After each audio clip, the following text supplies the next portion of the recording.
rekam di komputer saya.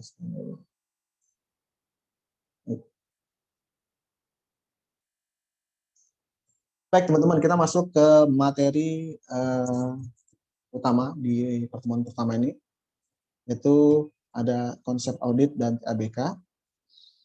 Kurang lebih nanti ini ada 4 ya, walaupun nanti agak ini juga ya, agak beragam di dalamnya. Nanti akan saya coba sampaikan terkait dengan konsep auditnya. Lalu bersamaan dengan konsep audit nanti ada tahapan-tahapan audit.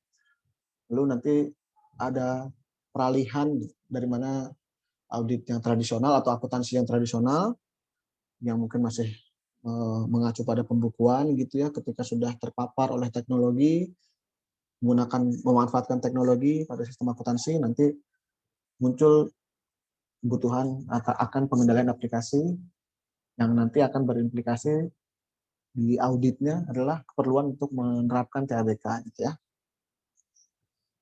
Oke, di sini nanti kita lebih banyak ke teori ya, jadi tidak ada praktek sama sekali di pertemuan pertama ini.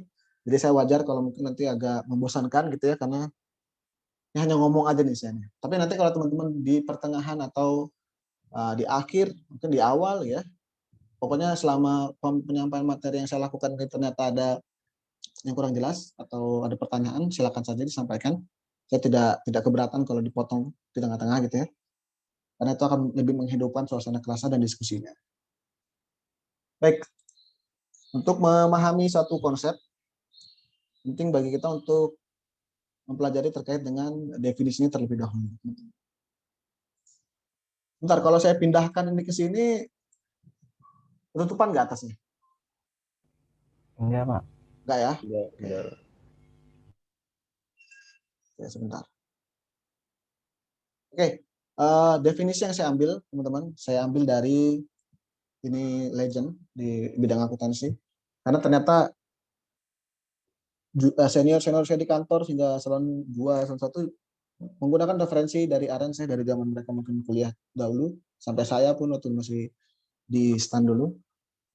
Karena ini dituliskan tahun 2003.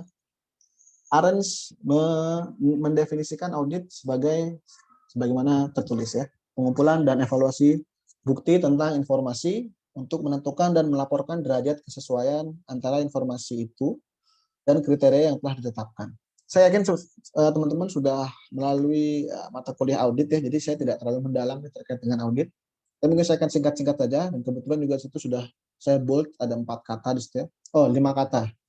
Ada 5 kata. Pengumpulan, ada evaluasi bukti, kesesuaian, kriteria gitu ya. Kalau boleh saya kompres lagi, audit itu sebenarnya untuk memudahkan definisinya kita bisa artikan saja ya, sebenarnya audit itu evaluasi bukti.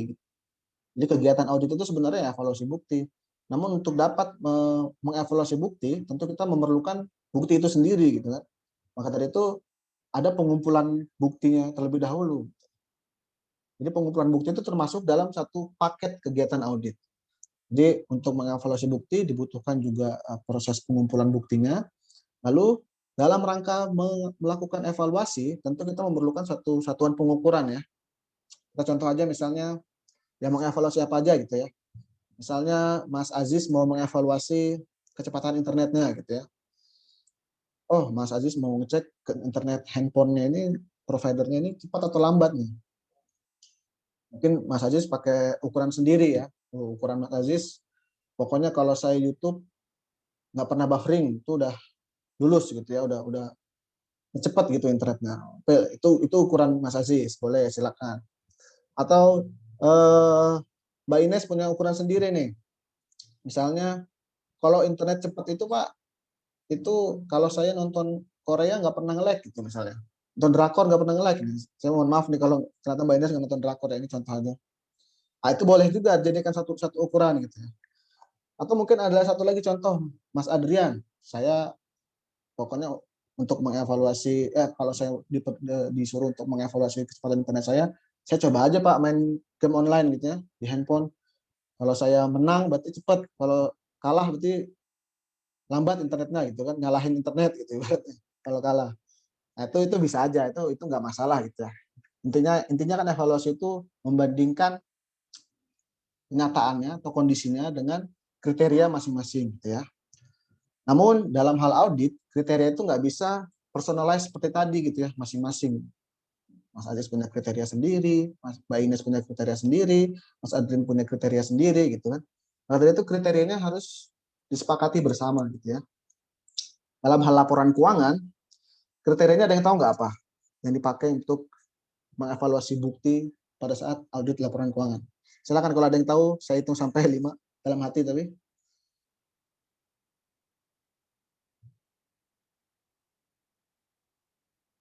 Ya, betul sekali. Dalam hati juga jawabnya tadi. Oke, kriterianya karena yang di audit adalah laporan keuangan, maka kriterianya adalah standar akuntansi tentu ya. Jadi nanti yang diuji itu kan laporan keuangan dan proses penyusunan atau pembuatan laporan keuangan gitu ya. Membuat laporan keuangan tentu harus mengacu kepada standar akuntansinya. Mungkin kalau dulu saya belajar namanya IFRS gitu ya. Dia harus mengacu kepada IFRS-nya nih. Nah, si peran auditor adalah menguji atau mengevaluasi yang dia kerjakan itu, laporan keuangan yang dia buat itu sesuai atau belum dengan standarnya, standar akuntansinya.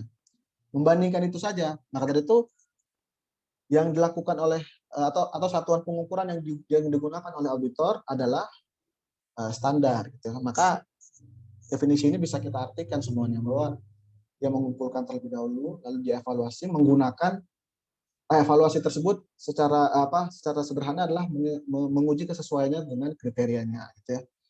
Nanti kalau audit yang lain tentu kriterianya beda-beda lagi ya. Misalkan audit yang saya lakukan, misalnya banyakkan audit operasional nih di Inspektorat Jenderal gitu ya.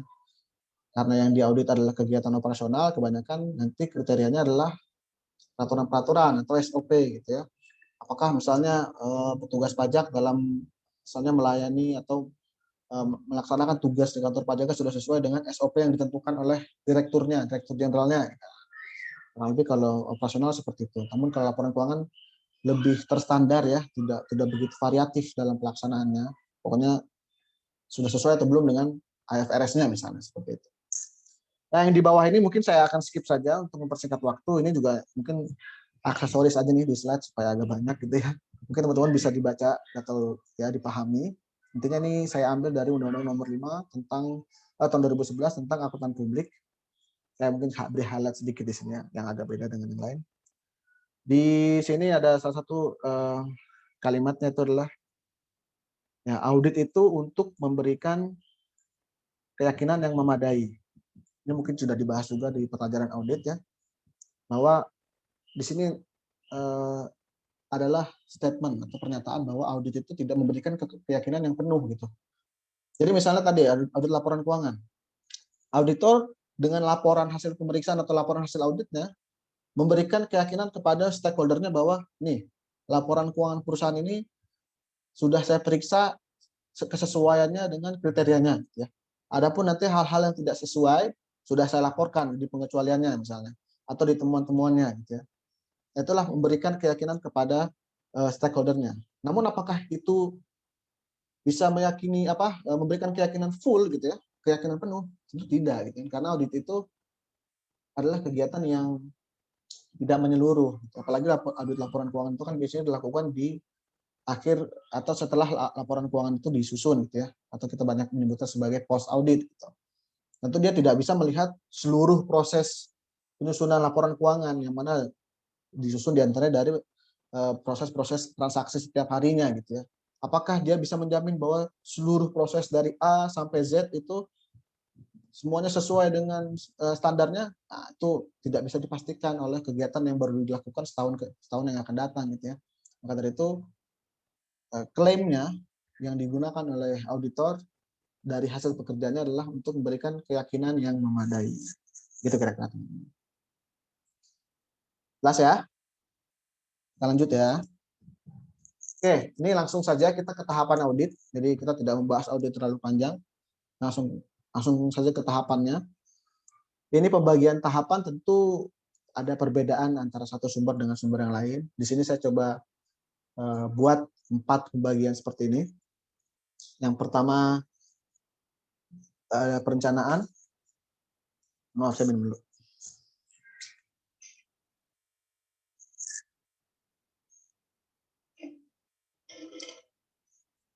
Tahapan pertama dalam kegiatan audit adalah perencanaan, lalu uji pengendalian, lalu prosedur analisis, lalu pelaporan.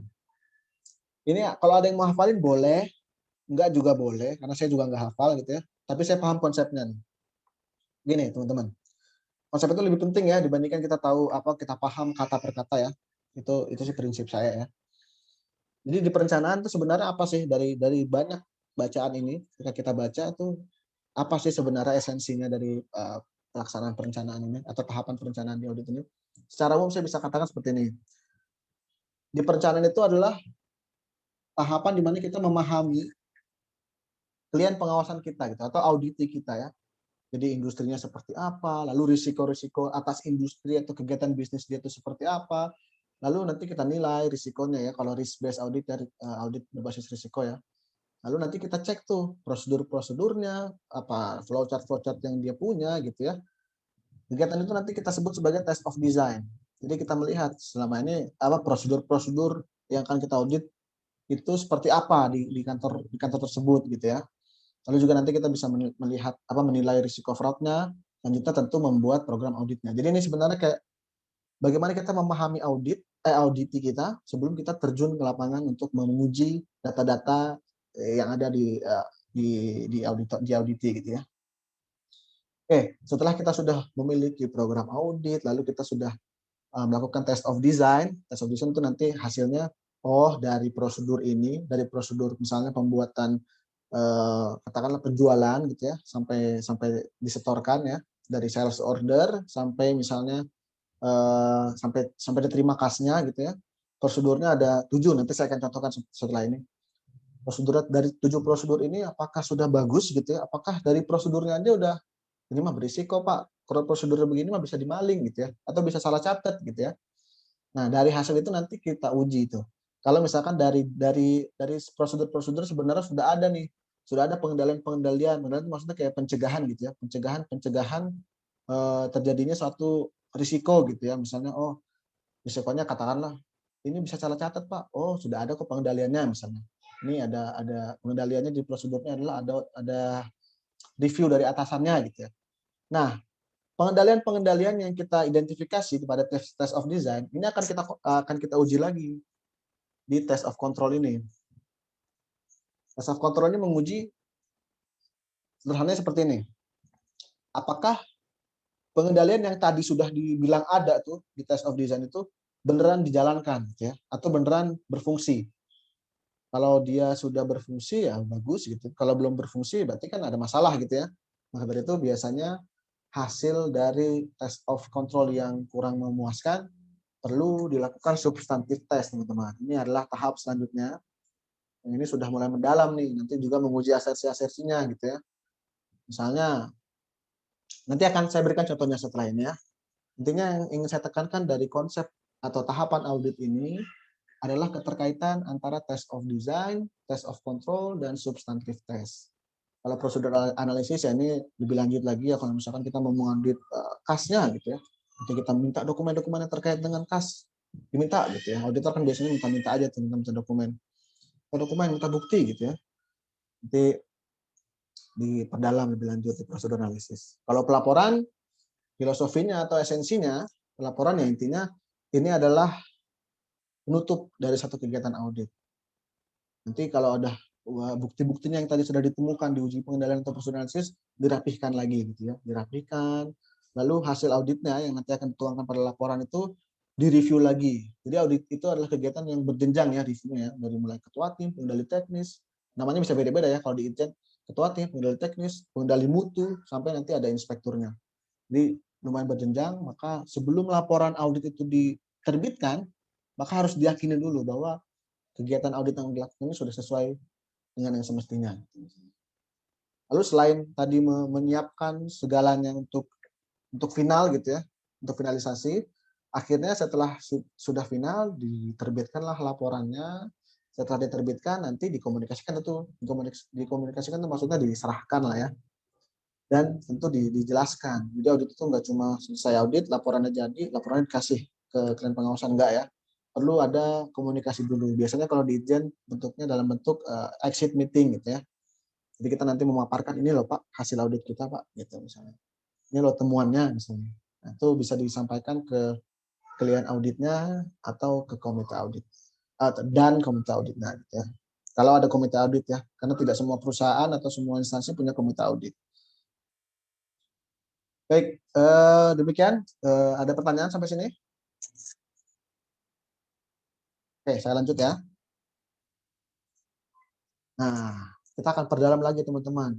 Keterkaitan antara TOD, atau Test of Design, dengan TOC, dan Substantive Test ya. Saya akan tentu dimulai dari Test of Design dulu, yang mana ini adalah tahapan yang paling awal, ada di tahapan perencanaan tadi ya. Kalau dilihat artinya, di sini saya beri penjelasan, menilai kualitas dari rancangan sistem. Jadi sistem akuntansinya itu rancangannya sudah bagus belum? Gitu ya.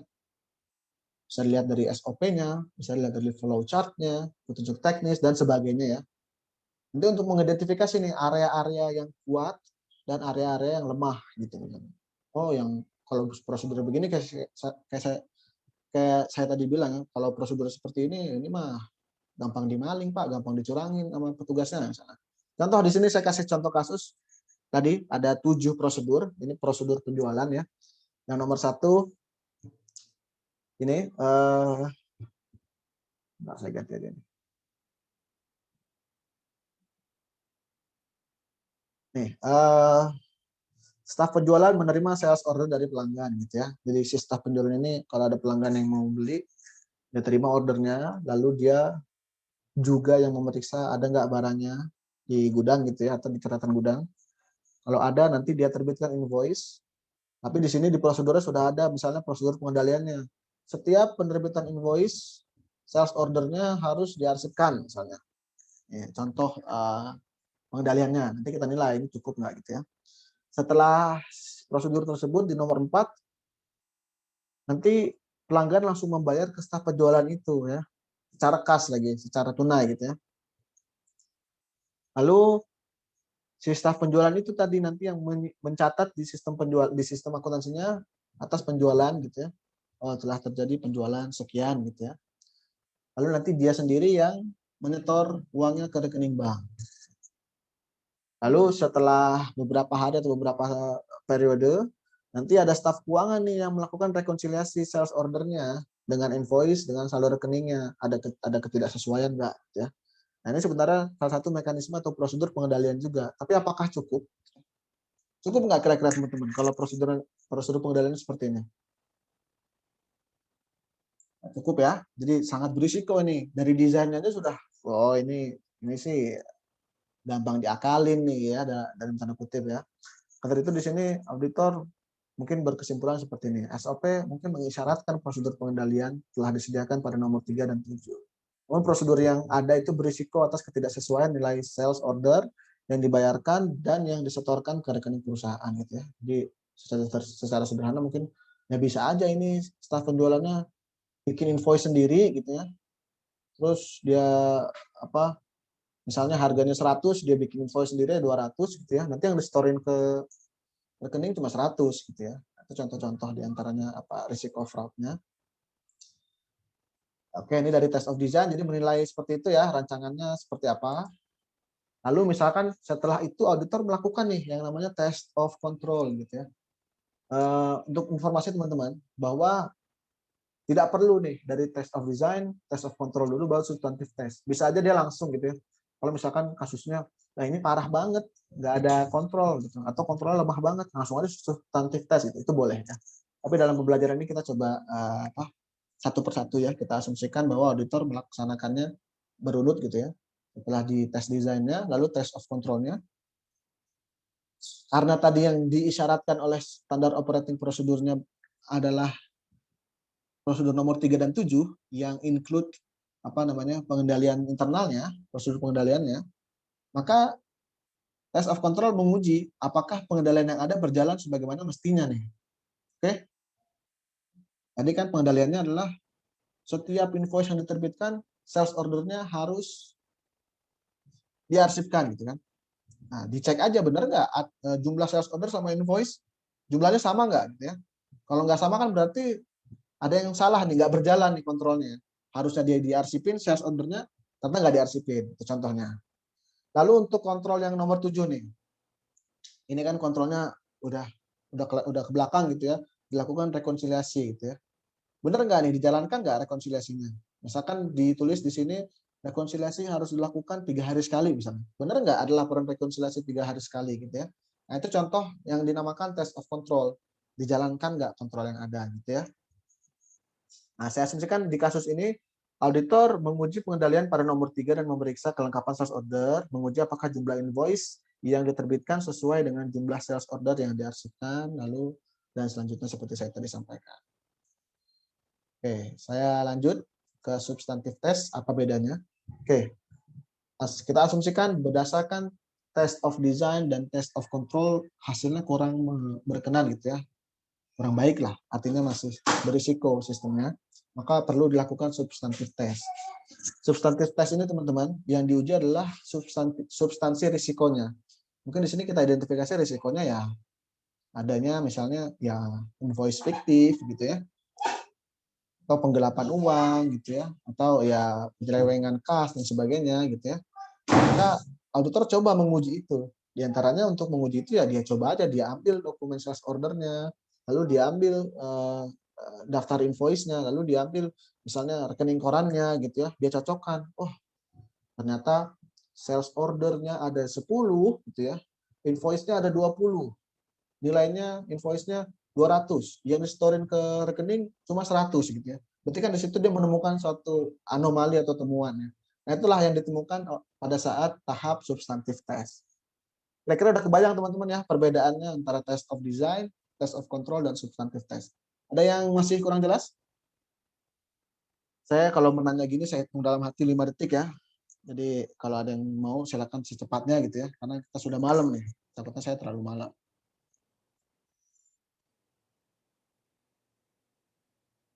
Oke, kalau tidak ada saya lanjutkan. Nah, jadi dikondisikan atau diasumsikan teman-teman, sistem yang tadi akhirnya beralih lah menggunakan saat ini menggunakan sistem yang terkomputerisasi atau modern. Yang tadinya kan prosedurnya masih banyak yang manual ya. Dia bikin invoice sendiri gitu ya, sales ordernya diarsipkan sendiri, lalu dia setor sendiri rekeningnya ke bank gitu ya. Saat ini sudah memanfaatkan teknologi nih. Nah, mungkin bisa dilihat aja ini mungkin sistemnya kayak e-commerce lah gitu ya. Si pelanggannya itu cuma berhadapan dengan sistem, kalau ada nanti ya keluar invoice-nya gitu ya dari sistem keuangan, lalu dia bayar ke bank, nanti ketika sudah masuk ke bank dikonfirmasi baru dicatat sebagai penjualan, misalnya penjualan yang net ya oleh sistemnya. Nah, dengan minimal apa peran yang minimal dari manusia gitu ya, dari manusia langsung, dan lebih maksimalnya atau optimalnya pemeranan sistem informasi atau komputer gitu ya, maka pengendaliannya harusnya adalah berbasis teknologi gitu ya. Kalau tadi kan pengendaliannya masih manual gitu ya. Dia pokoknya setiap ada invoice diterbitkan, sales ordernya harus diarsipkan. Itu manual tuh. Kalau di sini sudah sistem gitu yang melakukannya gitu ya. Maka dari itu di sini nanti muncul nih salah satu konsep yang namanya pengendalian berbasis teknologi. Ini bukan term yang umum ya, tapi saya berikan contoh aja. Pengendalian atas sistem yang berbasis teknologi atau komputer ini nanti secara umum akan dibagi menjadi dua, teman-teman. Jadi kalau sekarang ini pengendaliannya atau metode-metode kita untuk mencegah adanya risiko-risiko yang terjadi gitu ya. Kalau ini secara umum dibagi menjadi dua, pengendalian umum dan pengendalian aplikasi. Ini saya kasih disclaimer ya teman-teman, di sini catatan ya, bahwa pada mata kuliah ini kita nggak mendalami terkait dengan pengendalian umum nih. Karena ini sangat teknis, walaupun namanya umum tapi teknis gitu ya, detail. Paling nggak di sini kita coba untuk membedakan antara pengendalian umum dan pengendalian aplikasi. Nanti kita akan banyak belajar mengenai pengendalian aplikasi ya. Nah, dan ada kaitannya nanti dengan CABK. Baik, saya akan analogikan seperti ini teman-teman. Setiap aplikasi itu kan pasti tertanam pada satu mesin gitu ya. Katakanlah aplikasi apa ya? Misalnya e-filing ya, DJP online ya untuk SPT ya. Untuk SPT itu kan pakai aplikasi ya secara online yang bisa diakses oleh para penggunanya gitu. Nah, aplikasi itu kan tertanam pada satu server atau mesin gitu ya. Nah, pengendalian yang berkaitan dengan mesin tersebut itu secara umum kita sebut sebagai pengendalian umum gitu ya. Jadi di sini bisa dilihat ada database-nya, operating system-nya, network-nya gitu ya. Kalau pengendalian aplikasi itu terkait dengan aplikasinya. Nanti gini teman-teman, levelnya karena yang mesin itu adalah biasanya berkaitan dengan entitas atau organisasi, itu levelnya entitas. Kalau aplikasi ya level transaksi gitu ya. Karena gini, dalam satu infrastruktur TIK, katakanlah di server saya nih, atau kita analogikan laptop aja deh. Di laptop saya ini ada operating systemnya Windows misalnya. Networknya ya pakai internet rumah saya gitu ya. Di dalam laptop saya ini bakal banyak aplikasi. Nah, tapi aplikasi-aplikasi itu semuanya akan sangat bergantung dengan pengendalian umum saya nih, laptop saya, OS-nya seperti apa gitu ya, network seperti apa. Juga saya amankan dengan password misalnya, itu keamanan apa cybernya buat laptop saya gitu ya. Itu adalah pengendalian umum ya, OS dan sebagainya. Kalau aplikasi lebih spesifik ke aplikasinya, nanti akan sangat berkaitan dengan proses input, proses dan outputnya gitu ya. Jadi dalam satu mesin saya ini bisa jadi ada 5 aplikasi. Nah, 5 aplikasi itu pengendalian aplikasinya beda-beda. Contoh pengendalian aplikasi sekarang. Nanti akan kita coba bahas terkait dengan pengendalian aplikasi. Intinya gini teman-teman. Mungkin tadi kita sudah menguji misalnya, kita sudah melakukan input Google Form ya, yang survei. Tadi saya minta di WhatsApp gitu ya. Sana kan teman-teman menginput data gitu kan. Nah, beberapa sudah saya terapkan di sana, misalnya pengendalian aplikasi misalnya di nama kelas gitu. Nama kelas kan 6 strip berapa gitu ya, 50 atau 51 gitu ya. Saya sudah pastikan bahwa tidak akan ada misalnya orang yang mengisi 3 digit gitu kan. Bisa aja kan misalnya kalau saya tidak kasih pengendalian, orang nulis salah salah ketik gitu, typo ya, dia tulis nolnya 2 kali. 6, 50, 500 gitu ya. Itu kan bakal salah tuh inputnya. Nah, maka untuk mencegah kesalahan input seperti itu, saya berikan algoritma di sana atau saya berikan rule di sana bahwa yang bisa diterima inputnya hanya 2 digit. Atau yang lain misalnya. Saya berikan contoh pengendalian aplikasi akses ya. Contohnya penggunaan password aja. Biasanya kan teman-teman di sosial media atau di mana-mana ya, di akun-akun yang teman-teman punya, biasanya punya ini ya, kalau gagal login katakanlah 3 kali, dia akan di-freeze dulu tuh, akan dibekukan dulu gitu ya. Kenapa sih dibekukan gitu kan? Gunanya apa sih? Karena itu ada risiko yang mereka ingin cegah. Di antaranya adalah brute force. Ini untuk wawasan teman-teman aja ya. Apa sih brute force? Nah, brute force itu pemaksaan. Pemaksaan, jadi dia kayak nebak-nebak password gitu ya. Jadi teman-teman punya Instagram misalnya. Dia tebak-tebak aja tuh. Mungkin teman-teman berpikir tebak-tebak itu kan kayak nggak mungkin lah Pak, password saya panjang gitu ya. Orang nebak-nebak bisa habis tahun nggak ketebak juga gitu. Ya itu kalau orang ya, kalau orang yang melakukan ya. Kalau sistem itu kan 1 detik dia bisa melakukan input ya bisa lebih dari 1000 gitu ya. Bisa lebih dari 100.000 gitu, tergantung kecepatannya. Dia tebak aja dari misalnya 0,0000 sampai A, B, C, D, F, G dan sebagainya. Itulah yang namanya brute force. Dia serang aja gitu, dia tebak. Atau dari database password yang sudah bocor gitu ya, dia tebak aja dia. Dia lakukan login sebanyak-banyaknya gitu ya. Gagal nggak apa-apa, login lagi, gagal login lagi gitu. Sampai suatu saat nanti benar. Sebenarnya kan sudah berhasil gitu ya.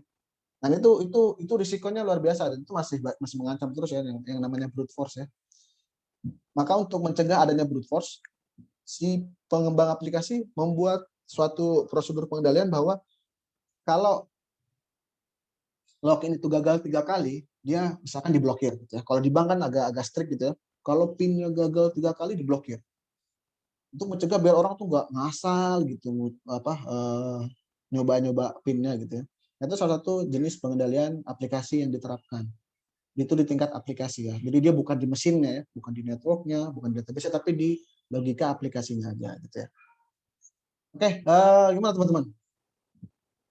Pusing? Masih lanjut? Lanjut ya. Nanti pelan-pelan deh ya. Kalau ada pertanyaan silakan. Ada yang open mic? Ada pertanyaan? Oke, kita lanjut. Oke, karena tadi sudah ada jenis pengendalian umum dan pengendalian aplikasi, ya, jadi saya ingin memberikan wawasan sedikit terkait dengan perbandingan jenis pengendaliannya gitu ya. Nah, secara umum sebenarnya nanti berdasarkan sifat interaksi manusianya, teman-teman, jenis pengendalian itu akan dibagi menjadi 3 ya. Manual, semi manual, dan pengendalian aplikasi. Manual ini seperti namanya gitu ya. Jadi pengendalian itu ya kayak tadi prosedur yang pertama gitu ya, serba bergantung sama manusia atau orang gitu ya. Dan sangat rawan akan human error gitu ya. Nah, yang kedua nih agak-agak hybrid ya teman-teman. Gabungan antara manual dan aplikasi. Bisa disebut semi manual atau yang lebih keren bahasanya kita sebut di dunia pengendalian internal atau internal control itu ITDM ya, IT Dependent Manual. Ini gabungan nih antara manusianya. Peran manusianya masih ada, tapi juga tidak totally manual. Contohnya, misalnya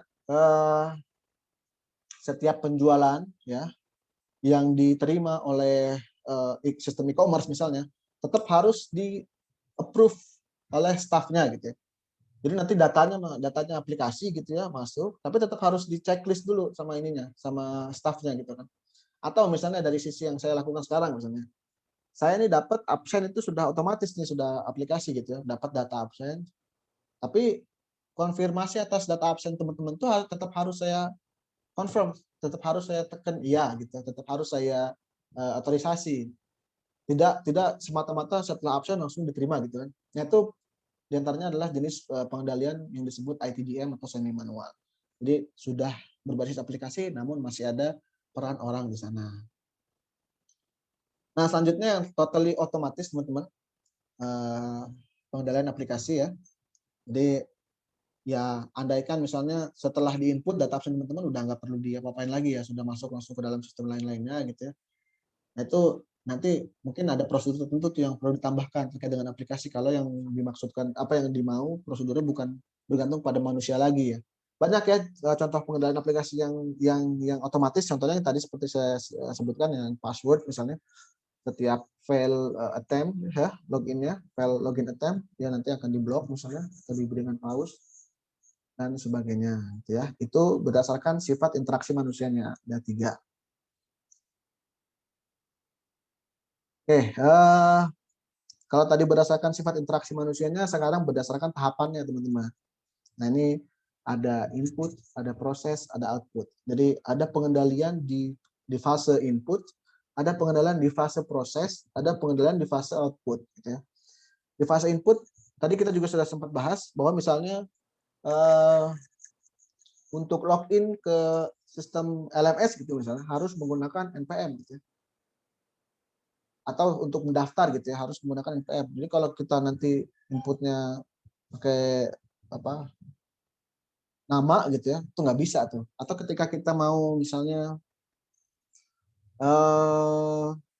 apa ya? Tadi mengisi tadi ya mengisi Google Form ya sudah saya sampaikan ya. Misalkan yang diminta adalah nama kelasnya itu ya kan angka nama kelasnya. Coba kalau teman-teman isi misalnya huruf gitu ya. 5 gitu kan, itu akan ditolak gitu. Itu di input sudah dicegah orang tuh salah datanya gitu ya. Karena ini kan pengendalian-pengendalian ini kalau dalam sistem informasi itu tujuannya adalah untuk menjaga agar datanya tuh bagus gitu ya. Bagus pada saat di input, bagus pada saat diproses, dan pada saat dilaporkan atau dikeluarkan, dijadikan output itu datanya masih bagus ya. Nah, lalu untuk contoh yang proses pengendalian aplikasi, biasanya ini lebih kepada yang paling gampang contohnya adalah kalkulasi gitu ya. Jadi kalau saya nih contohnya ketika saya mengisi SPT saya di aplikasi DJP di e-filing, saya tuh nggak menentukan sendiri pajak saya berapa gitu ya. Yang saya lakukan saya hanya menginput penghasilan neto saya berapa, lalu nanti tanggungan saya seperti apa, nanti berapa besar pajak yang saya harus bayar atau yang terutang atas nama saya, itu sudah otomatis sistem yang memprosesnya. Itu salah satu contoh pengendalian aplikasi di fase proses gitu ya. Jadi pemrosesan datanya itu tidak dilakukan oleh orang gitu ya, atau dilakukan oleh saya sendiri, tapi oleh mesin atau oleh teknologi atau komputer. Gitu ya. Lalu di output, ini contohnya misalnya, nah di sini bisa dibaca, data misalkan di data yang diproses secara lengkap dan akurat itu sudah misalnya sudah dicegah nih bahwa misalkan data yang tidak lengkap tidak dilaporkan gitu. Misalnya kalau kita mau daftar ke tempat sesuatu gitu, biasanya dia akan meminta misalnya semua informasi diisi dulu nih yang ada bintangnya gitu ya. Karena output yang dibutuhkan dari aplikasi tersebut adalah data yang lengkap gitu ya. Jadi kalau misalkan tidak misalkan dibuat datanya harus diisi atau required field gitu ya. Nanti data hasil outputnya tuh kurang bagus karena yang diinginkan outputnya seperti itu misalnya gitu ya. Oke, itu tadi perbandingan jenis pengendalian berdasarkan tahapannya. Jadi kalau tadi yang pertama berdasarkan peran atau sifat interaksi manusianya, ini berdasarkan tahapannya. Nah, ini contohnya teman-teman, gabungan di antara keduanya. Di manual, contohnya ini bisa dibaca aja. Di fase input ada misalnya pengecekan, kelengkapan, dan validitas dokumen sumber sebelum diinput. Sebelum diinput tuh dicek dulu nih. Misalkan tadi sistem penjualan gitu ya. Sebelum dilakukan penjualan, dicek dulu dokumennya sudah lengkap belum, invoice-nya baru diinput gitu misalnya. Ini bisa dibaca aja teman-teman ya contohnya ya. Dari tadi saya sudah berikan beberapa contoh. Lanjut, nah ini salah satu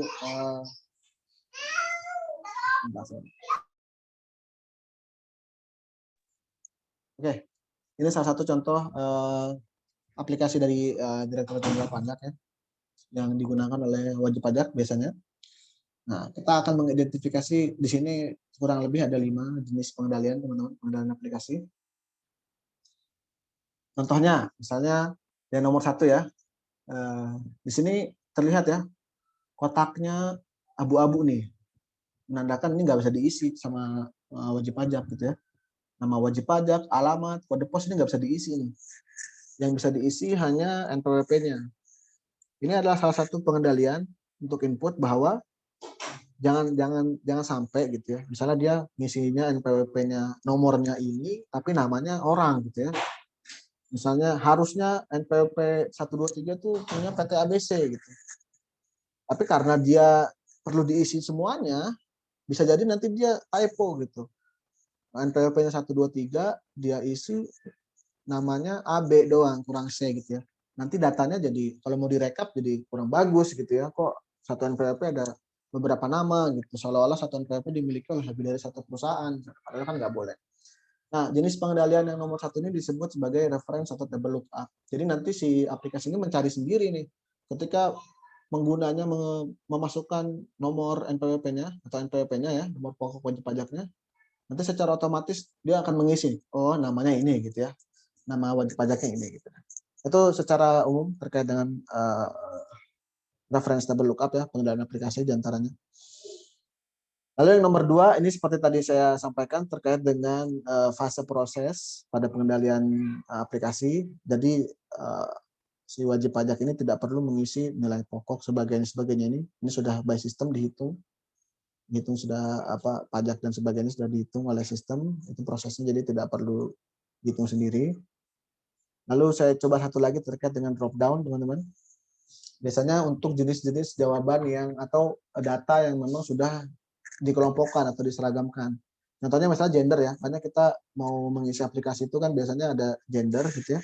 Nanti kan biasanya dia pakai drop down tuh. Karena kan klasifikasi gender kan biasanya cuma seperti itu aja gitu kan. Nggak perlu kita tulis sendiri gitu kan. Kalau tulis sendiri nanti ada orang yang tulis bahasa Inggris, ada yang tulis bahasa Indonesia gitu kan. Bahasa Indonesianya mungkin bisa pria, bisa lelaki, bisa laki-laki gitu ya. Akhirnya kan datanya nanti nggak standar nih ketika mau direkap itu ya. Padahal kan laki-laki sama pria sama misalnya untuk gender.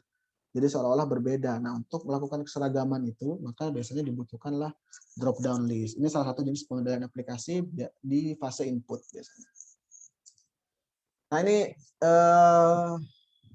saya kasih contoh satu lagi ya. Kalau reference lookup ini kan tadi sudah jelaskan. Selanjutnya sequence numbering. Ini di nomor 5, teman-teman. Di sini ada nomor ketetapan ya. Nomor ketetapan. Ini mungkin saya kasih contohnya ini aja deh. Nomor invoice ya.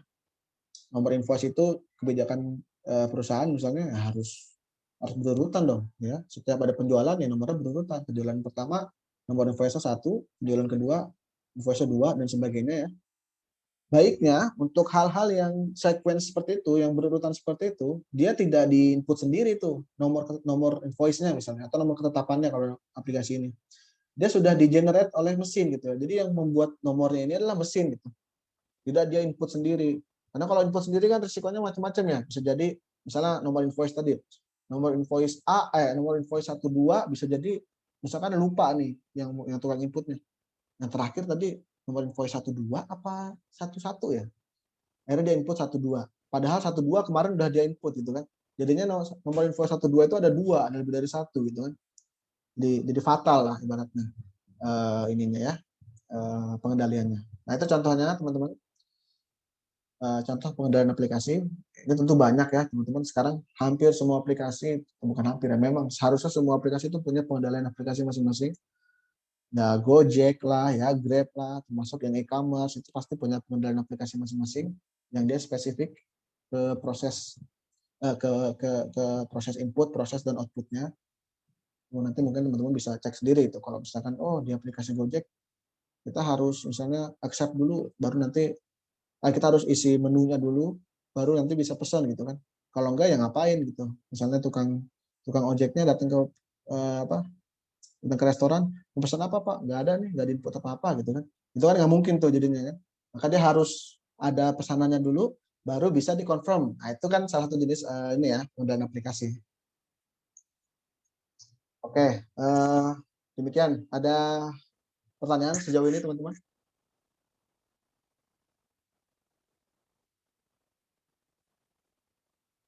Baik, sudah 5 detik. Saya lanjut ya.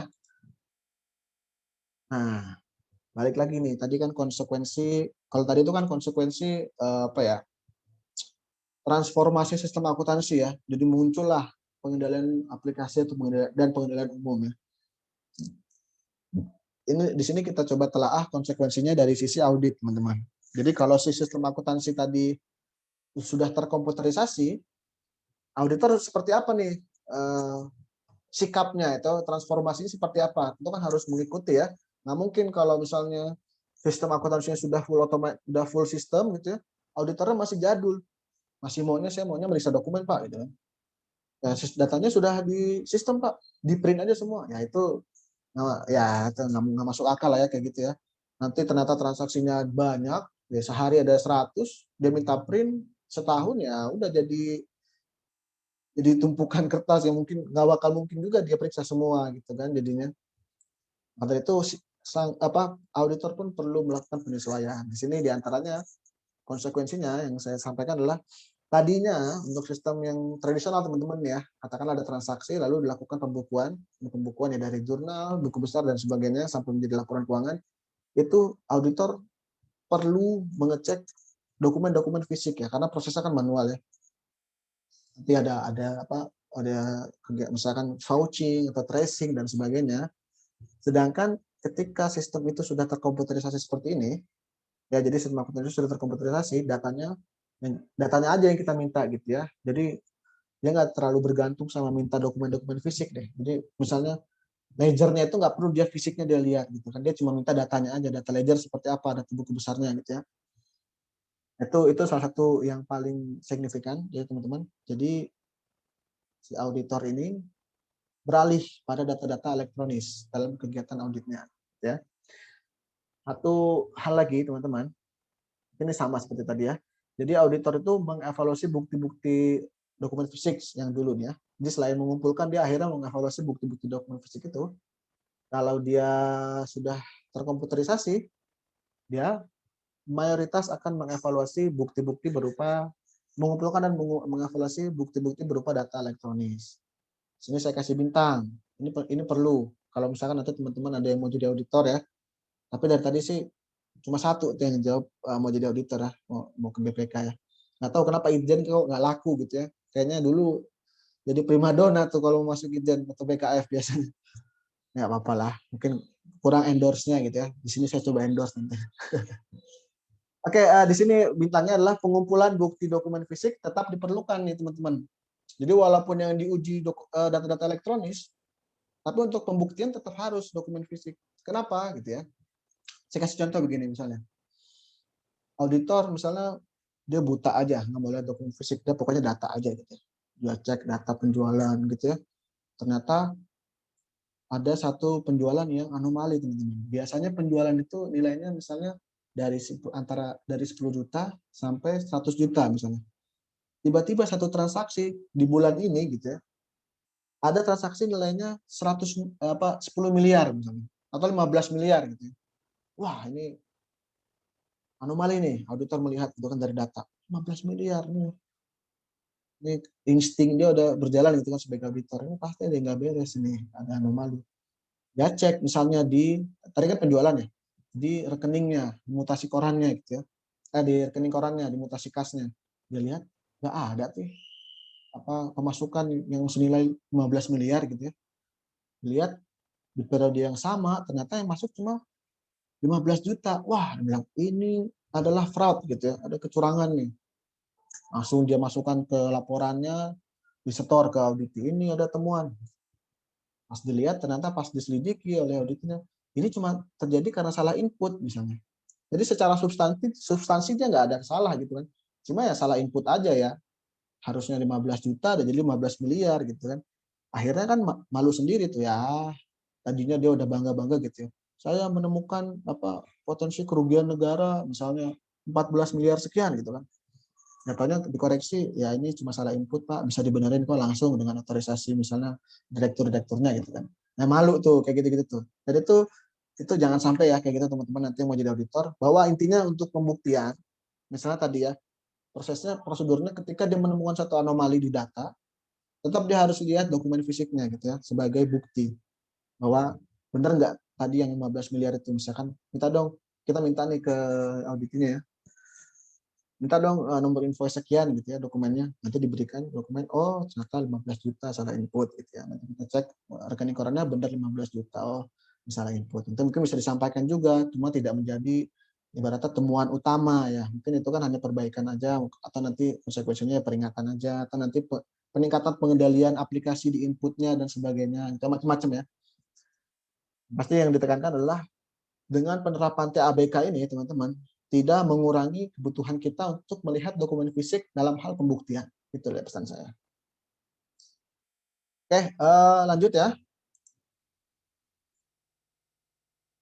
Nah ini kurang lebih sama kayak tadi teman-teman ya. Ini saya kasihkan contoh aja nih.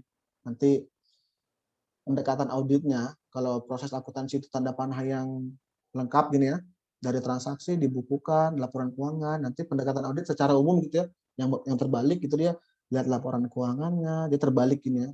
Sebenarnya ada juga yang ikut dari belakang ya. Cuma ini saya kasih contoh aja gitu ya. Oh dia ngauditnya pendekatannya seperti ini, misalnya dari belakang, dari laporan keuangan dia cek ini asalnya dari mana nih? Oh dari jurnal ini dari mana nih? Dari bukti transaksi ini misalnya. Seperti itu. Itu kalau misalkan ada ketidaksesuaian, oh ini dibukukan 10 juta, padahal bukti transaksinya 10.000 misalnya. Oh ini salah. Nah itu kan kayak gitu-gitu ya, jenis audit yang tradisional ya. Jadi dia men-tracing gitu ya, dokumen-dokumen yang punya keterkaitan gitu ya. Di sistem yang modern teman-teman, nanti pendekatan auditnya akan saya kenalkan setelah ini. Muncullah satu pendekatan audit yang kita sebut nanti ada audit around the computer, audit through the computer, dan audit with the computer. Oke. Mari kita berkenalan dengan komputer-komputer ini. Oke, yang pertama audit around the computer, teman-teman. Ini yang bawahnya mau dibaca silakan, tapi jangan dihafalin, saran saya. Baca aja boleh gitu. Pahamin bagus, gitu. Nggak dipahamin ya kayaknya nggak apa-apa. Karena info dari dosen koordinatornya ini kan nanti ujiannya praktik ya. Jadi apa yang saya sampaikan di sini tidak akan ditanyakan letter-letternya gitu ya. Misalnya ditanya audit around the computer itu pemrosesannya hanya apa, kan nggak mungkin gitu ya. Jadi untuk menambah wawasan aja kalau mau ya. Nah audit around the computer ini teman-teman, manakala di sini sistemnya dari input bukti transaksi tersebut, lalu prosesnya dilakukan oleh komputer atau sistem informasi, lalu nanti dihasilkanlah outputnya yaitu laporan gitu ya. Nah, pendekatan audit around the computer, dia tidak menggunakan sistem informasi itu gitu. Jadi dia mengecek inputnya, lalu dia telusuri sampai ke output yang mana gitu ya. Ini sebenarnya masih agak-agak tradisional. Jadi udah ada sistem informasi, tapi dia tidak menggunakan environment aplikasi itu gitu. Jadi kurang lebih ya sama seperti pendekatan yang tadi ya, audit yang tadi ya. Jadi dia cek keterkaitan antara laporan keuangan dengan bukti transaksinya tanpa melihat sistem komputernya gitu ya. Kira-kira begitu untuk audit around the computer. Selanjutnya, audit through the computer, teman-teman. Nah, manakala sama sistemnya seperti tadi ya, di input lalu diproses oleh sistem informasi sampai dijadikan output. Namun bedanya di sini aplikasinya atau sistem informasinya sudah memungkinkan untuk melakukan audit di perangkat tersebut gitu. Jadi kegiatan auditnya dilakukan dengan sistem yang sama gitu ya. Jadi misalnya perusahaan mempunyai sistem akuntansinya katakanlah Oracle EBS gitu ya, ada tuh aplikasinya ERP. Dia menggunakan Oracle EBS gitu kan. Di Oracle EBS itu sudah ada tuh menu auditnya gitu kan. Nanti tinggal dikasih aja ke auditor, Pak, lihat aja di sini. Nah, itu bisa. Dan praktek itu kita sebut sebagai audit through the computer. Nanti constraint-nya atau kelemahannya diantaranya ya jadinya auditor melekat ke sistem informasinya auditi gitu ya. Nanti juga sistemnya jadi berat juga. Transaksinya mah jalan gitu ya, transaksi normalnya hariannya jalan, tapi ada audit juga, jangan-jangan nanti audit malah bikin berat gitu aplikasinya sehingga proses bisnis perusahaannya terganggu misalnya. Tapi biasanya nggak seperti itu sih. Cuma itu risiko itu ada ya teman-teman. Nah intinya audit through the computer adalah auditnya menggunakan sistem informasi akuntansi yang ada. Gitu ya. Kalau ada, biasanya sih nggak ada gitu ya. Saya jarang. Gitu. Pengalaman saya menemukan ketika mengaudit pakai sistem punya si auditinya gitu ya. Jadi yang banyak saya lakukan teman-teman adalah yang ketiga ini. Audit with the computer. Nah, audit with the computer inilah nanti yang sangat erat asosiasinya teman-teman dengan yang kita maksud sebagai TABK di mata kuliah ini gitu ya. Walaupun secara filosofi audit through the computer yang masuk juga dikatakan TABK. Cuma terminologi yang akan kita gunakan TABK lebih banyak ke proses audit with the computer ini teman-teman. Jadi apa sih sebenarnya audit with the computer ini? Jadi si auditor ini kalau tadi through the computer dia menggunakan sistem informasi yang digunakan oleh sistem perusahaannya atau sistem akuntansinya, dia tidak menggunakan sistem punya klien pengawasannya atau perusahaannya, tapi dia menggunakan perangkat sendiri nih. Jadi hubungannya adalah dari sistem informasi akuntansi perusahaan tersebut dia mengambil datanya nih. Nah, ini sebenarnya opsi ya. Datanya itu bisa diambil sebagai input perangkat auditornya atau kalau lebih canggih lagi teman-teman, datanya itu bisa mengalir secara otomatis ke perangkat auditor. Perangkatnya pun bisa jadi bukan laptop seperti ini ya. Misalkan kayak di saya di Itjen itu perangkatnya sudah server juga gitu. Jadi dari sistem si perusahaan atau si klien pengawasan saya sudah secara rutin harian itu misalnya mengirim data ke server saya adalah di server untuk Itjen gitu ya, untuk auditornya gitu. Sehingga tidak perlu proses yang ini lagi nih. Namun di sini kan pasti banyak dinamikanya. Ada juga ya memang harus di-download dulu nih datanya diekspor dulu dari sistem akuntansinya. Setelah diekspor baru diimport ke perangkat auditornya, baru nanti diproses.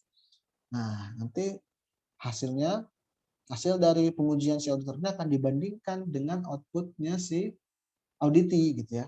Ini juga nanti kita sebut sebagai parallel simulation atau simulasi sejajar gitu ya. Kita mengkalkulasi sendiri itu laporan keuangan, kita bandingkan gitu dengan si auditinya. Sama nggak gitu kan? Atau kalau ada yang beda ya nanti kita cari bedanya tuh karena apa? Karena Anda yang salah atau saya yang salah gitu ya. Kalau karena Anda yang salah, karena apa salahnya? Nah, itu diantaranya teman-teman. Praktek audit with the computer ya.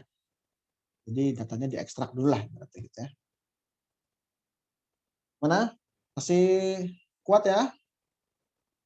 Sini sih tinggal ya 7 slide lagi dah. Oke, lanjut teman-teman. Karena tadi sudah mulai disebut terkait dengan TABK yang sangat erat dengan pendekatan audit with the computer. Sini saya coba masuk ke materi TABK-nya ya teman-teman ya. Ini akal-akalan saya ya. Jadi saya coba definisikan dari kata-katanya dulu.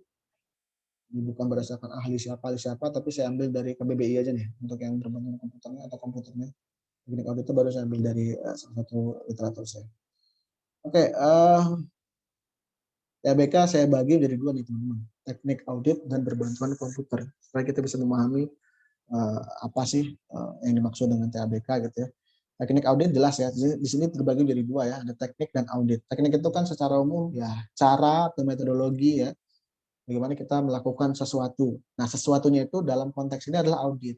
Maka dari itu di sini adalah secara umum definisi audit ya, memperoleh pembuktian dan dalam membandingkan keadaan yang sebenarnya dengan keadaan. Teknik audit adalah cara untuk itu gitu ya, cara untuk mengaudit. Oke. Lalu kita coba terahli belajar terkait dengan berbantuan komputer. Kita definisikan aja komputernya ya. Ini kalau di KBBI ya bisa diartikan seperti ini ya, bisa dibaca sendiri. Namun yang jadi catatan adalah di sini kalau kita menilai secara kata-katanya saja, komputer itu berarti sangat luas di era sekarang ya. Smartwatch bisa disebut komputer juga, gitu. Handphone apalagi itu komputer juga gitu kan. Namun dalam konteks pembelajaran kita ini yang dimaksud dengan komputer nanti kita akan titik beratkan ke proses penghitungan dan pengolahan data ya. Jadi perangkat yang berkaitan dengan penghitungan dan pengolahan data. Ini nanti inline dengan definisi yang saya ambil agak resmi nih dari Peraturan Inspektur Jenderal Kementerian Keuangan ya tahun 2014 yang saya ikut involve dalam hal pembuatan pedomannya waktu itu. Di sini diartikan bahwa TABK merupakan suatu teknik analisis data. Nah, ini data ya. Penekanannya adalah ke data. Kalau yang tadi itu kan penghitungan dan pengolahan, di sini kita sebut sebagai teknik analisis data menggunakan perangkat teknologi informasi untuk membantu proses pelaksanaan audit. Ya, membantu proses itu kan ya cara aja ya, cara untuk melaksanakan audit. Kurang lebih sama teman-teman dengan yang tadi. Nah, di sini tapi ada kalimat tambahan dan menurut saya penting juga untuk kita bahas. Pengujian efektivitas pengendalian ini kalau kita artikan ke materi kita yang tadi adalah test of control nih. Pengujian efektivitas pengendalian itu test of control. Test of control khususnya pengendalian aplikasi ya dan pengujian substantif. Jadi tadi kan ada TOD, TOC dan substantif test gitu ya. Di sini dia sebutkan TOC dan substantif test yang mencakup jumlah data yang besar dan kompleksitas transaksi yang tinggi dapat lebih efektif dan efisien dengan teknik audit berbantuan komputer. Saya kasih kasus seperti ini teman-teman. Untuk audit tradisional gitu ya, kita atau si auditor itu tentu perlu melakukan sampling misalnya. Entah sampling area pengawasannya atau sampling dokumen yang akan dia periksa. Karena terlalu banyak gitu ya. Karena waktu audit itu kan terbatas gitu ya. Tapi manakala data-data atau dokumen-dokumen tersebut sudah tersedia dalam bentuk data elektronis, maka pengujiannya bisa dilakukan secara populasi, jadi tidak perlu dilakukan sampling lagi. Nah, itu dimungkinkan dengan pendekatan TABK ya, atau teknik-teknik audit berbantuan komputer. Sehingga datanya yang besar ini tidak menjadi masalah lagi nih teman-teman. Datanya yang besar ini nggak jadi masalah, mau datanya 100.000 record, mau 1 juta gitu ya. Dalam pengalaman saya mengaudit ada yang sampai ratusan juta, itu nggak masalah gitu kan. TABK masih tetap relevan. Namun nanti yang menjadi kendala atau menjadi constraint-nya dalam pelaksanaan audit apabila data yang terlalu besar adalah ya perangkat komputer itu sendiri gitu ya. Kuat nggak dia mengolah data yang katakanlah 1 tera size-nya gitu kan. Kalau laptop saya nih sekarang hard disk-nya aja 512 giga. Mau ngaudit data yang 1 tera ya saya lihat datanya aja nggak bisa gitu ya. Nah itu makanya nanti yang akan jadi tantangannya adalah perangkat itu sendiri gitu ya. Makanya kalau yang udah lebih canggih teman-teman, kita mainnya nggak di laptop atau komputer lagi, walaupun namanya teknik audit berbantuan komputer gitu ya, tapi kan ya komputer bisa juga server dan sebagainya gitu ya. Datanya bisa banyak sekali ya teman-teman. Jadi intinya data atau kompleksitas transaksinya itu tidak menjadi masalah untuk apa lebih efektif kalau kita terapkan TABK. Lalu kalau datanya kecil masalah nggak? Ya nggak masalah juga gitu ya. Jadi jangan diartikan data yang besar itu jadi lebih efektif dengan TABK. Berarti data yang kecil nggak efektif ya? Enggak ya. Tetap bisa gitu, tetap bisa dan malah nggak ya lebih enak itu cepat ya datanya cuma 1.000 kita pakai TABK kita bikin pengolahan-pengolahan selesai gitu ya. Namun biasanya kalau ya ini pilihan aja ternyata transaksinya cuma 10 itu pilihannya pakai TABK atau tradisional ya terserah ya kalau menurut saya. Tapi ya lebih bagus kalau kita olah datanya dulu ya, karena kan kita ngapain kalau kita harus konversi lagi data-data elektronisnya menjadi data fisik dulu gitu ya, ke dokumen fisik. Kalau nanti ingin menguji lebih lanjut terkait dengan dokumen, itu sangat disarankan. Itu terkait definisi TABK-nya, teman-teman. Nah, ini posisi yang kita sebut sebagai TABK dalam konteks audit, teman-teman, atau dalam konsep auditnya. Nah, pelaksanaan audit itu kan sebagaimana mungkin teman-teman sudah belajar, ujung-ujungnya adalah apa yang ada atau masuk ke dalam program audit. Nah, dalam program audit itu nanti kan di dalamnya ada prosedur-prosedur audit. Misalkan program audit A gitu ya. Prosedur ada di dalamnya ada prosedur audit 1, 2, 3, 4, 5, 6 dan seterusnya. Di sini saya kasih contoh 1, 2, 3 aja nih. Nah, dalam prosedur audit itu nanti kan kalimatnya kalimat perintah seperti ini ya. Nanti untuk dilaksanakan atau dilakukan oleh auditinya. Disuruh apa nih? Prosedur 1. Unduh database transaksi kas dari sistem akuntansi kas perusahaan. Lalu yang kedua, lakukan wawancara dengan staf dan seterusnya sampai uji kelengkapan. Nah, hal-hal yang melekat pada prosedur audit ini atau caranya itu kan kita sebut sebagai teknik audit ya. Jadi teknik audit itu macam-macam ya, teman-teman mungkin udah belajar nih, ada yang disebut misalnya observasi, investigasi juga termasuk ke surveillance gitu ya. Mungkin ada vouching, tracing dan sebagainya, itu adalah teknik-teknik audit ya. Nah, manakala teknik-teknik audit yang dilakukan oleh auditor adalah teknik-teknik yang menggunakan atau berbantuan mesin atau komputer, itulah yang kita sebut sebagai teknik audit berbantuan komputer, teman-teman. Contohnya di sini saya kasih contoh ya 1 dan 3 gitu ya. Unduh ini bisa nggak kira-kira kalau nggak pakai komputer? Masa kita minta fisik gitu ya, itu kan salah satu perintahnya unduh gitu ya. Unduh berarti ya kita mau nggak mau pakai komputer gitu ya. Datanya misalnya kita download atau kita minta import, lalu kita akses, nah itu menggunakan komputer, itu termasuk teknik yang dikategorikan sebagai TABK. Lalu uji kelengkapan nih teman-teman. Uji kelengkapan kan bahasanya nggak teknis ya, kalau unduh kan jelas ya teknis. Tapi kenapa di sini saya sebut sebagai TABK? Karena objeknya ya database transaksi kas gitu ya. Jadi kalau tadi sudah diterima database-nya, data elektronisnya dalam bentuk katakanlah Excel gitu ya, lalu kita mau menguji kelengkapan, kan mau nggak mau kita harus pakai komputer lagi gitu ya. Masa kita print lagi gitu misalnya beratnya, lalu kita manual itu kan enggak ya. Nah, jadi teknik-teknik apapun teman-teman yang berkaitan dengan menggunakan atau berbantuan mesin atau komputer, itulah teknik-teknik yang disebut sebagai THBK. Masuk saya challenge ini, wawancara. Kira-kira bisa nggak teman-teman wawancara dikategorikan sebagai THBK? Yang bisa jawab nggak?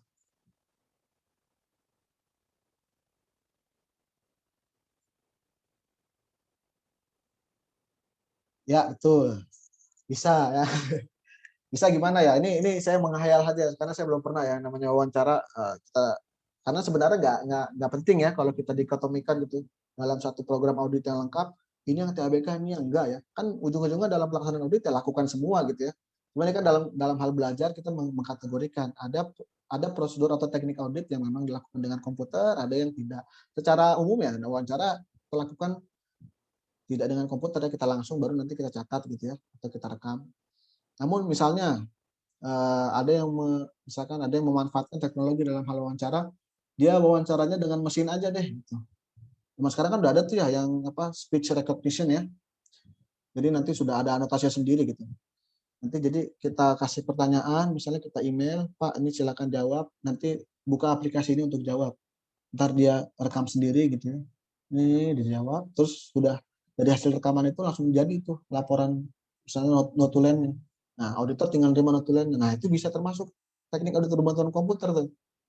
Tapi udah ada belum tuh yang kayak gitu? Saya sih belum ya, belum ngerasain tuh yang kayak gitu-gitu. Enak juga tuh kalau ada kayak gitu ya. Nah, itu contoh teman-teman. Jadi apa teknik intinya dia adalah teknik audit ya. Dan apabila nanti berkaitan dengan komputer ya itu kita sebut sebagai TABK. Jadi jangan jadi kesalahan awam atau kesalahan umum orang itu menganggap TABK itu ya seperti audit sendiri gitu ya. Jadi sebagaimana mungkin teman-teman sudah belajar kan ada audit operasional, ada audit laporan keuangan, ada audit investigasi.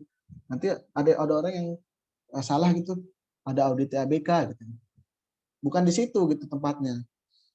TABK itu cara atau teknik ya yang bisa diterapkan di ketiga jenis audit itu. Laporan keuangan kalau tekniknya berkaitan dengan komputer itulah TABK di sana di dalam kegiatan audit laporan keuangan itu. Begitupun audit operasional, begitupun audit investigasi. Jadi posisi TABK adalah di tataran teknik auditnya, jadi bukan jenis auditnya gitu ya. Maka dari itu ini hanya untuk membantu kita melaksanakan audit. Dalam hal pembelajaran ini, audit yang kita gali adalah audit laporan keuangan. Kira-kira seperti itu. Oke, ini manfaat penerapan TABK. Ini mungkin perlu untuk dibaca, tapi tidak dihafalkan sekali lagi. Ini kemungkinan apa TABK buat apa sih Pak manfaatnya biasanya? Saya akan sebutkan sedikit aja nih. Ada 9. Ini saya ambil dari SPAP, waktu saya skripsi saya masukkan di skripsi saya nih. 4 tahun lalu saya skripsi, 2017, 4 tahun lalu. Contohnya nomor 1, pengujian perincian transaksi dan saldo seperti menguji semua transaksi dalam file komputer. Ini kembali lagi seperti yang tadi saya sampaikan ya, bahwa TABK memungkinkan kita untuk menguji semua transaksi. Jadi populasi data ya. Jadi kita tidak perlu melakukan sampel misalnya. Jadi TABK kita bisa lakukan semua gitu. Bahkan pengujian semuanya itu bisa kita otomatisasi gitu. Itulah nanti yang disebut sebagai continuous audit ya. Manakala nanti prosedur pengujiannya sudah bagus, ya diotomatisasi aja Pak. Misalnya setiap ada pembuatan laporan keuangan, ya langsung jalan sendiri itu pengujiannya. Nah, itulah yang kita kembangkan di Ditjen ya. Dan dari 2014 tuh kita kembangkan yang namanya continuous audit. Jadi si mesin sendiri yang audit, nanti kalau ada anomali atau temuan baru masuk ke email kita gitu ya, baru nanti kita lihat oh ini perlu ditindaklanjut atau enggak gitu ya. Dan perlu berbangga juga kalau yang nanti mau kerja di Kemenkeu, pengembangan TABK menuju continuous audit ini sudah kita mulai di tahun 2014 ya. Sedangkan di kementerian-kementerian lain, bahkan di BPK baru mau mulai itu continuous audit sekarang. Jadi kita di depan sekitar 5 tahunan lah ya, 2014 soalnya. Jadi sekarang justru kita nih di era pandemi ini banyak dijadikan sasaran studi banding, karena sekarang kan gampang ya bikin rapat ya. Udah hampir setiap hari Kementerian A nanya tentang implementasi continuous audit di Kemenkeu seperti apa gitu ya. Besok Kementerian B, besok Kementerian C gitu dan sebagainya, yaitu apa atau wawasan aja. Nah ini banyak teman-teman yang lain. Di antaranya mungkin satu lagi saya contohkan. Nah ini pengujian pengendalian umum, pengujian pengendalian aplikasi, yaitu semua bisa dilakukan pengujiannya menggunakan teknik audit berbantuan komputer. Oke. Nah, ini sedikit mensimplifikasi teman-teman tentang tadi ya sebenarnya penggunaan TABK. Kalau tadi kita buat bullet list ada 9 dari SPAP, ini saya coba kelompokkan lagi. Jadi kemungkinan pemanfaatan TABK di 4 proses nih saya kelompokkan seperti ini. Dalam hal perolehan data, TABK itu bisa digunakan untuk seperti tadi ya, unduh atau mengimpor data. Lalu bisa juga dilakukan untuk mendefinisikan data. Ini nanti secara teknis mungkin kita akan pelajari di sesi-sesi selanjutnya, minggu selanjutnya. Lalu di penyiapan data, jadi dilihat ya, ini nanti valid nggak datanya, itu kan dicek dulu ya. Misalnya kita mintanya dokumen 1 tahun, dikasihnya 2 tahun, ya kita filter aja. Kita filter di sini nih, proses penyiapan data 1 tahun yang itu nggak usah dicek lah, gitu kan, nggak masuk ke ruang lingkup audit kita misalnya. Atau sebaliknya, kita minta data 1 tahun, dikasih sama auditingnya datanya sebulan-sebulan gitu kan, ada 12 file gitu kan. Nah, biar gampang analisisnya kita gabungin dulu gitu kan. Atau nanti perlu kita sampling untuk melihat dokumennya gitu kan. Seperti saya bilang tadi kan tetap perlu melakukan pengujian di dokumen fisiknya.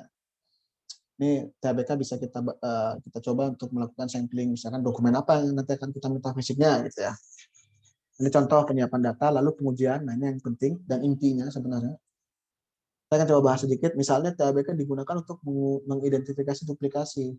Nah ini contohnya misalkan yang tadi ya, nomor invoice. Nomor invoice itu kan tadi harusnya berurutan, dan tidak boleh ada duplikasi. Atau contoh lain misalnya ini teman-teman, di data gaji misalnya, satu perusahaan. Gaji itu kan harusnya 1 pegawai 1 kali gitu ya, gajinya 1 bulan ya. Lalu nanti kita cek nih, di data tersebut, oh ternyata kok data pegawai ini muncul 2 kali nih di bulan Maret. Terus nggak ada apa-apa nih. Berarti dia gajian 2 kali terus diam-diam aja nih gitu kan. Nah itu bisa kita cek ya. Jadi kita harus mengidentifikasi data-data mana yang memang secara sifatnya tuh boleh duplikat, mana yang tidak boleh duplikat. Nanti kita uji. Kalau yang nggak boleh duplikat kita cek. Biasanya kan auditor itu negasi saja. Kalau misalnya katakan tadi pengendalian aplikasinya di situ NPWP kan harus nomor, nggak boleh huruf. Kita tes nih auditor, bisa nggak kita masukin huruf? Oh ternyata ditolak, berarti jalan pengendalian aplikasinya. Jadi secara sederhana auditor gitu aja tuh, negasi-negasi, jadi pengujian negatif gitu ya. Seperti ini, kalau datanya misalnya data gaji nggak boleh duplikat, kita cek ada nggak yang duplikat gitu. Lalu kelengkapan data jelas ya, datanya lengkap atau enggak. Kalau kita minta datanya setahun misalnya, ternyata 1 bulan hilang itu kan masalah gitu ya. Ada identifikasi gap nih, balik lagi tadi ke invoice. Invoice itu harus berurutan dari nomor 1 sampai nomor sekian. Kita lihat ada nggak yang bolong gitu kan. Yang gampangnya kayak gini, misalnya kita lihat nomor paling kecilnya gitu ya. Lalu kita lihat nomor paling besarnya, harusnya berapa tuh kalau dikurang? Misalnya 100. Lalu kita count, kita hitung jumlah dokumennya ada berapa. Oh ternyata 98. Nah berarti di dalam itu ada 2 nih yang missing. Nanti tinggal baru kita telah lagi nomor berapa nih yang nggak ada di data ini, nomor invoice-nya gitu ya. Lalu rekalkulasi manakala nanti kita butuh menghitung ulang, katakanlah misalnya penyusutan aset ya, penyusutan aset dia menggunakan metode A misalnya di sistem akuntansinya, coba kita hitung ulang deh gitu. Menggunakan metode A juga tapi di mesin kita gitu ya. Siapa tahu mesin dia salah gitu. Atau menguji akurasi dan Benford analysis ini untuk menguji fraud tidak kita pelajari tapi boleh teman-teman googling aja kalau mau belajar terkait dengan Benford analysis. Nah, selanjutnya ada pelaporan, teman-teman. Nah, dalam hal TABK ini dapat membantu juga proses pelaporan. Misalnya mengekspor datanya atau memvisualisasikan datanya gitu ya. Karena untuk hal tertentu, teman-teman, itu perlu divisualisasikan supaya tersampaikan maksudnya. Misalnya yang tadi gitu ya, data kita mau lihat tren data penjualan, gitu kan. Secara tren dilihat, oh datanya ya antara 1 juta sampai 100 juta gitu misalnya. Kita buat trennya gitu. Tiba-tiba ternyata ada yang aneh. Misalnya di 1 bulan tuh rata-ratanya tadi di bulan lain 1 juta sampai 100 juta, di bulan ini 100 juta sampai 200 juta gitu misalnya. Nah itu kan bisa kelihatan kalau kita buat grafiknya, misalnya kita buat grafiknya tiba-tiba di bulan ini begini gitu ya, terus bulan lain begini lagi. Nah TABK bisa dilakukan untuk itu teman-teman, untuk memvisualisasikan data supaya juga kita komunikasi dengan auditinya lebih bagus gitu ya dan lebih tersampaikan maksudnya. Nah, itu kira-kira. Nanti kita juga akan belajar kalau kita buat grafik seperti apa gitu ya dengan Microsoft Excel. Nah, kita sudah mendekat ke akhir materi teman-teman. Di sini ada jenis-jenis perangkat TABK. Nah, pengelompokan jenis-jenis perangkat keempat hal ini bukan hal yang baku ya. Jadi banyak referensi mengelompokkannya jadi 5, jadi 3 gitu ya. Dan ini kalau sudah dispute seperti ini teman-teman, sudah barang tentu bukan hal yang kita harus jadikan patokan gitu ya, tapi kita pahami aja konsepnya. Bahwa kalau jenis perangkat yang spreadsheet itu ya contohnya Microsoft Excel gitu ya. Dia sifatnya tuh sebenarnya lebih volatile, lebih fleksibel, mau dipakai untuk macam-macam, mau untuk rekapitulasi data, untuk audit pun bisa gitu ya, untuk ngitung-ngitung biasa bisa, untuk ngedata data orang bisa gitu ya. Namun nanti ciri khasnya biasanya untuk spreadsheet ini untuk melakukan prosedur-prosedur tertentu ya kita butuh teknik-teknik khusus. Misalnya untuk menguji duplikasi ya kita pakai apa misalnya, pakai count, pakai sum dan sebagainya gitu. Lalu ada query and reporting application, database management system, ada generalized audit software. Kalau generalized audit software ini teman-teman tools atau perangkat yang memang dibuat untuk audit gitu ya. Kalau Excel itu kan bukan dibuat untuk audit ya, dia dibuat untuk macam-macam ya, buat rekap, buat apa, tapi bisa untuk audit gitu ya. Nah, tapi kalau yang udah GIS ini memang dasarnya dibuat untuk audit, teman-teman. Nah, contohnya ACL. Memang dia nanti pengujian duplikasi, gap itu udah ada di menunya. Jadi kita tinggal klik doang gitu ya. Kalau di Excel kan kita harus cari formula yang cocok untuk tujuan audit kita gitu ya. Itu contoh aja teman-teman. GIS dan spreadsheet biasanya nanti akan kita coba. Kalau nggak salah sih kita juga nanti akan mencoba SQL sedikit setelah UTS sepertinya. Nah ini balik lagi ke contoh perangkat, namun ini contoh perangkat yang kita asosiasikan dengan tahapan audit seperti tadi di awal kita sudah bahas, ada perencanaan, uji penilaian, prosedur analisis, hingga pelaporan. Nah ini ada banyak contohnya dan tentu tidak terbatas hanya ini saja ya. Sama juga tadi di slide sebelumnya saya contohkan nama aplikasi, tapi tidak terbatas dengan itu ya, karena banyak sekali aplikasi di luar sana. Dan ini juga intinya hanya untuk kawasan saja gitu ya. Bahwa kalau untuk misalnya perencanaan, ya TABK pun bisa merambah setiap tahapan audit ya. Dari perencanaan, dari uji pengendalian sampai ke pelaporan itu TABK bisa diterapkan di semuanya. Namun nanti toolsnya aja yang berbeda gitu ya. Karena kan THBK itu kan intinya kan apa-apa aja yang membantu audit namun menggunakan atau berbasis atau berbantuan komputer. Habis teman-teman materinya. Gimana perjalanan kita 35 slide malam ini? Ada yang mau ditanya? Izin bertanya, Pak. Oke, silakan, silakan. Mas Karul. Untuk kedepannya nanti, mungkin tadi kan disampaikan banyak aplikasi itu, Pak. Ya, Untuk kita sendiri, ada yang kiranya perlu dipersiapkan dari sekarang nggak, Pak? Supaya nanti ke depan bisa lebih lancar kita. oke. Untuk aplikasi kayaknya sih untuk paruh pertama ya. Jadi sampai UTS itu paling hanya Excel ya. Jadi seperti saya sampaikan sebelumnya, kalau bisa diupayakan Excelnya yang di atas 2016. Kalaupun di bawah nggak apa-apa, nanti kita lihat sendiri apa kendalanya gitu ya. Kalau aplikasi-aplikasi yang agak lama gitu ya. Mungkin itu aja Mas Khairul. Untuk sementara kita yang penting ada spreadsheet yang mana sangat direkomendasikan Excel gitu ya. Baik, Pak. Terima kasih. Ya, sama-sama. Ada yang lain lagi yang ingin bertanya?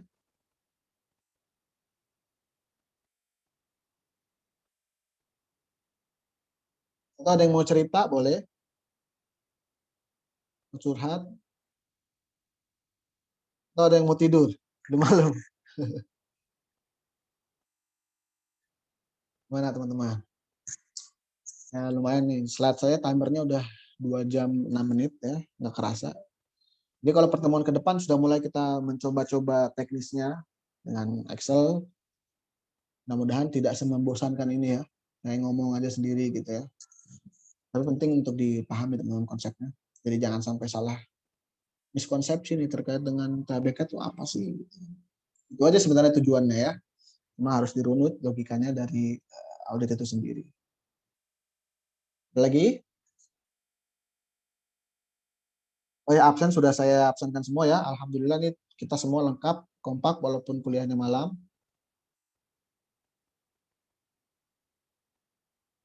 Yo, saya hitung kalau terakhir mungkin saya hitung sampai 10 deh ya. 10 dalam hati tapi ya. Supaya nggak nyesel nih, ke bawah mimpi lagi, tidur-tidur mimpi tadi kendalian aplikasi apa gitu ya. Jangan sampai tidur penasaran ya.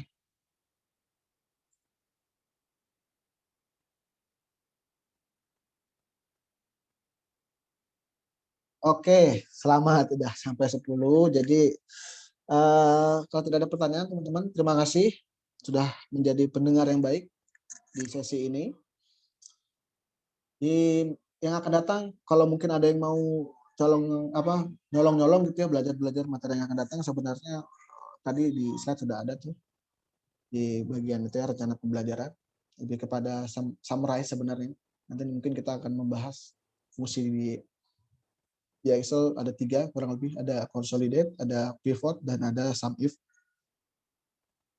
Seperti apa penggunaannya dan untuk apa, nanti kita belajar minggu depan. Sama tambahan teman-teman, nah, walaupun materi saat ini tidak akan diujiankan gitu ya, nanti kita akan coba iseng-iseng kuis minggu depan, tapi jangan khawatir nih, Pak baru awal-awal udah kuis, apa iseng-iseng aja gitu kan. Kuisnya pun open segalanya ya, open Google ke, open slide atau dan sebagainya gitu ya. Jadi silakan aja membuka slide-nya lagi atau membuka Google dan sebagainya. Ya nggak banyak lah, paling 20 paling banyak soalnya gitu. Jadi itu aja pesan dari saya teman-teman. Kalau ada yang masih mau ditambahkan silakan sebelum saya tutup dengan terima kasih dan salam. Punten, Pak. Oke, silakan. Terkait dengan jadwal mungkin, Pak. Nanti kan Gimana tuh? kemungkinan kita bulan Ramadan ya. Ya, Itu nggak tahu sih apakah maksudnya kuliah malam diperbolehkan atau enggak gitu supaya oke. mungkin bisa ancang-ancang. Setuju. Itu Kiranya kan kita sekitar 2 minggu lagi ya. Nanti itu belum saya pikirkan juga tuh. Makasih Mas Karul udah diingatkan. Nanti saya perlu pertimbangkan lagi ya, karena saya kebetulan lagi full nih dari jam 8 sampai jam 3 setiap hari. Karena saya mau ke ini kan, mau kuliah harus diklat bahasa Inggris dulu. Padahal nah proses beasiswa lah. Jadi mau nggak mau harus ikut proses diklatnya jam 8 sampai jam 3. Mudah-mudahan nanti saya bisa selipkan jam 3 lah ya sampai jam 5:30 gitu ya. Nanti kalau dibolehin ya. Nggak tahu, nanti saya perlu tanya dulu ke pihak sekretariat stand-nya apakah dimungkinkan seperti itu. Dan kalau jam 3 mungkin nanti kita ganti hari ya. Nanti saya juga perlu mungkin komunikasi ke Mbak siapa di sini. Nisrina ya. Oke, Mbak Nisrina yang kosong hari apa gitu ya di jam 3 atau jam 2 pun nanti saya cari di hari lain. Makasih Mas Khairul ya sudah diingatkan ya, perlu kita antisipasi memang. Ada yang lain lagi?